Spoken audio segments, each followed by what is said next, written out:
So this is the TVS iQube Electric. I choose to call it the Electric Revolution. Is how the app looks when it's connected to the Bluetooth. You have the entire information here, the dash information. You have the range, the battery charge, state of charge, that is SOC. Then you have the distance, the speed, and the ride duration. You have the trip A, trip B, and you have other options as well. Here you have the actual speedo console, the 5-inch TFT console, which looks absolutely brilliant. It is very legible even under broad daylight. So I've ridden it and I've shown you during the riding impression, and that's the beauty of this. The way it's built is like very premium and very upmarket. The kind of confidence it gives you is also like any other production vehicle that we've seen so far. This one comes with the location. You can get turn by turn navigation also. Apart from that, you also get the notifications of incoming call alert. So we'll just try and establish that now. So friend will be calling, and let's see whether the call alert is coming on the dash. Okay, so you have the call alert, so you have know that there is a call coming in. Okay, just go to the home screen and say for instance this is the app that you've installed from any app store, maybe Play Store or Apple Store. Once you open up, this is the home screen that greets you. You have the total rides information, the distance covered, the top speed, and you have the bike statistics and other information. The geofence tracking works normally even without connecting to the Bluetooth, and you also have the live tracking feature where you can track as to what speed it's going and where the exact location of the vehicle is. Say for instance you've lent your bike to a friend and you want to keep a check on how he's riding it or where he is using the scooter. You can keep a check on that with the speed, the battery percentage, and the location of the scooter. Then you also can establish a geofence in a circumferential manner, or you can also customize the geofence as per your personal preference. Just you can add, you can, so you can increase or decrease the geofence area as per your personal preference, or you can also customize it. So this is about the geofencing feature. So what I really love about the iQube is that TVS have given it everything that they could think of. It's as comprehensive as it can get. You also have the charging stations close by that have been listed here. So far they say around 10 charging stations have been added, because this is a phase 1 launch here in Bengaluru first. So in city of Bengaluru we have 10 charging stations, and you can just tap on any one of them and you can hit the directions to head to the charging station that's nearest to you. And then you have the other settings. You have the do not disturb mode.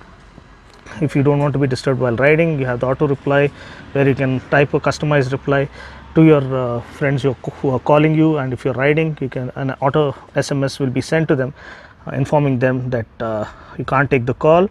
And you also have the emergency feature, emergency call notification feature, where 3 different contacts of your choice, maybe your friends or relatives, you can add the numbers here, and just in case of a crash or some kind of an emergency situation, these emergency contacts will be notified of whatever untoward incident has happened. So this is another life-saving good feature, a practically usable feature that's been added by TVS.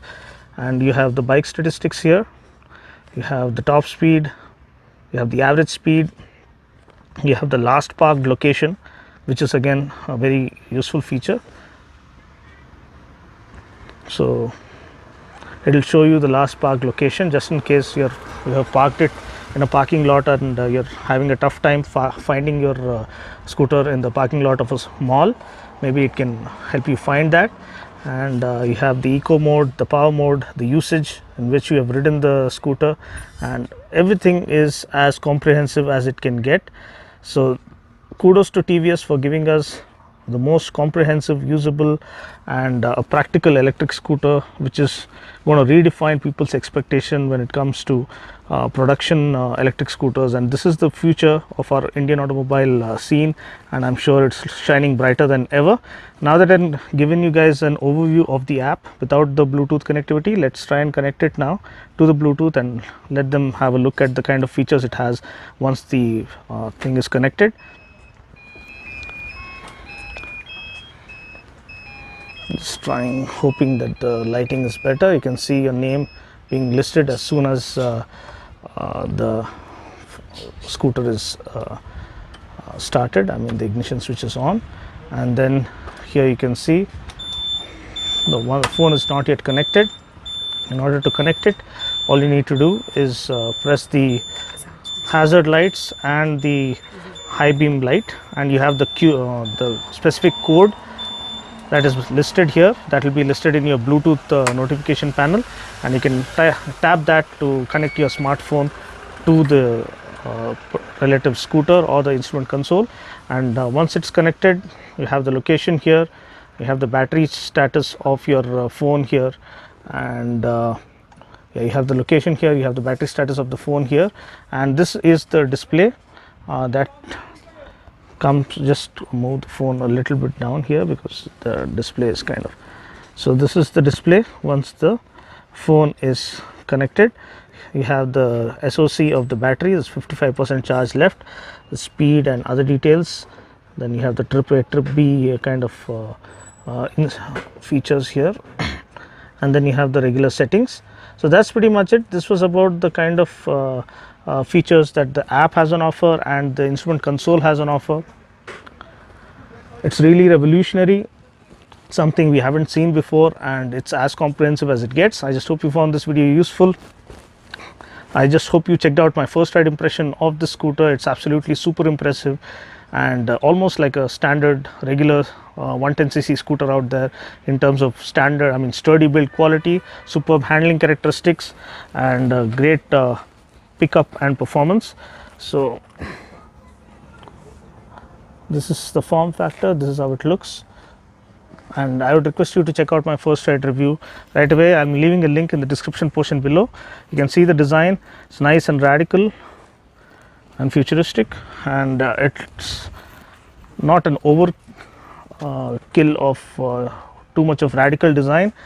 It is like a sensibly designed unisex scooter which can be used by both the sexes, and it is very functional and versatile, and I'm sure it is here to stay and establish or carve a niche for itself and revolutionize the mobility factor here in our nation. So this concludes my app review and the Speedo console review of the iQube Electric.